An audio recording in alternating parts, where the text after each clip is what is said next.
Hello everyone, welcome back to the channel. Das here.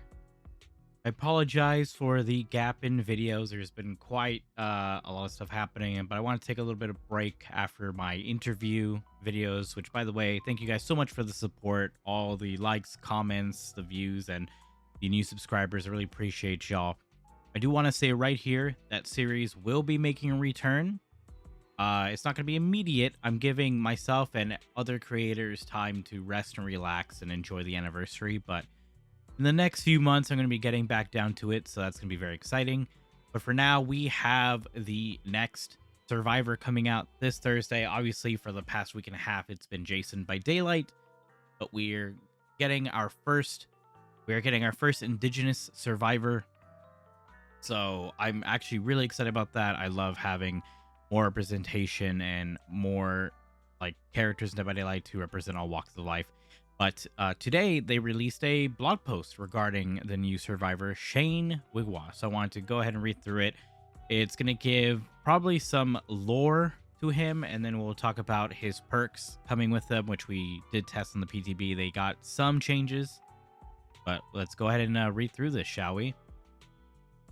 Shane Wiigwaas is Dead by Daylight's latest survivor. Growing up in the Glass River First Nation, Shane was intrigued by the concept of justice. While some believed it revolved around punishment, his belief was that justice centered around the concept of restoring balance. This foundational philosophy drove him to law school, where he grew into a capable and confident defense attorney, advocating for First Nations clients. Though his efforts saved many from unnecessary jail time, there was one case that plunged his path into darkness. And sadly, it was one that hit close to home. Trial and fog. After his closest cousin Derek was accused of murdering a police officer, Shane knew in his heart that something was wrong. Unfortunately, there was no evidence to support Derek's story. Worse yet, it sounded entirely preposterous. How could a jury be expected to believe that the officer vanished in a cloud of black fog? Yet Derek was adamant. Shane had never known his cousin to lie, let alone resort to violence. Nothing added up, but he knew that dwelling on the fog would hinder his cousin's credibility. When the prosecution laid a plea deal on the table, Shane recommended they take it, expecting a guilty verdict was inevitable. Unfortunately, Derek refused. He maintained his innocence even if the odds were stacked against him, and dismissed Shane as his attorney. What followed was a life sentence without parole and a devastated community. The road ahead. Embittered by the outcome, haunted by nightmares of his cousin, rotting in a cell, and ostracized for the perceived betrayal, Shane hopped on his motorcycle and took to the road. He never stayed in one place for too long. Though the courtrooms were behind him, he remained dedicated to helping those in need, sharing Derek's story to anyone willing to listen. His travels brought him to the Pacific Northwest, where he learned that a young man named Jake Park had disappeared in the nearby woods. As the story went, he too had been swept into a cloud of black fog. The lead was too enticing to pass up, and Shane set out into the forest in search for answers. But he was never seen again. That's really cool. So it had been kind of like teased and like made aware that Shane was tied into Jake's lore. But this police officer that was taken into the fog, I'm wondering who that is. That could be a future survivor. That could just be a random character that's lost in the fog somewhere. But we've got Shane Wiigwaas's perks. If the odds of surviving a trial are stacked against the survivors, Shane has the tools to restore balance, arriving with 3 unique perks: Wide Open Throttle, Lend a Hand, and Cross-Examination. Shane brings a well-rounded kit that incentivizes a bold and assertive playstyle. Wide Open Throttle. Fast vault a pallet to gain a burst of haste, reset the pallet, and block it off for a considerable duration. During this time, your teammates will see the blocked pallet's aura. To be specific, if you have it at tier 3, the pallet is blocked for a full 60 seconds. Lend a Hand. Once per trial, bless or cleanse a totem to gain a unique ability you can use while healing another survivor. Press the ability button to give them a small increase in permanent healing charges. So I believe it is the same as a brand new part. Let me get the exact numbers. So the exact numbers for Lend a Hand is you get 4 permanent healing charges. And as well for Wide Open Throttle, you get 15% haste for 3 seconds after vaulting the pallet. Now, Lend a Hand has been changed since the PTB. You used to only be able to use the perk on one survivor for the entire of the match. Now you can use it on every survivor, but like the PTB, you can only use it once per survivor. And you have to cleanse or bless a totem for each time you do it. His final perk, Cross-Examination.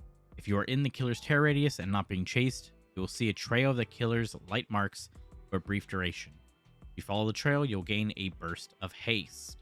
So the specifics for this are the killer will leave light marks that last for 10 seconds that you can see as the survivor. And while you're on the light marks, you gain the elusive status effect, and that ends after 5 seconds. However, it says right here, a change will be implemented in Bug Fix Patch 3 for cross-examination. But while in the killer's terror radius and not being chased, you'll lose light marks that lasts for 10 seconds, and you will gain the elusive. This ends after 5 seconds. And they added not being chased the killer for the perk conditions. On the PTB prior, if you were chased by the killer, you would still get the ability of cross-examination. So they are changing it with it being that you have to not be in chase, because this was extremely strong. But step into the well-worn boots of Shane Wiigwaas, now available in Dead by Daylight, The Life Road, Soon the Fog, Dead by Daylight team. So yeah, this is coming out on Thursday. So realistically tomorrow, with this being posted on Wednesday. I'm very excited for him. He seems like a really cool character. I'm wondering if he's going to have any voice lines tied to Jake specifically when he's in the trials, when he's in the lobby. And as well, tomorrow we have the anniversary event starting. So that's going to be quite an interesting event to have. I can go ahead and read through everything happening for the anniversary event here as well. So give me one moment. Alrighty, so we've got the anniversary event here. The 10th anniversary Black Banquet event starts Thursday, June 25th at 11 a.m. Eastern. So that's 8 a.m. Pacific. We're cordially invited to the Black Banquet, where you are free to experience the finest dining the Fog has to offer. Join our prestigious guests and take your highly coveted seat at the table. A luxurious evening of decadence and gluttony awaits. Event matches feature a main course and a dessert, with each one offering a unique gameplay experience to feast on. Main course takes place from the start of the match until 4 generators are completed or 1 survivor remains.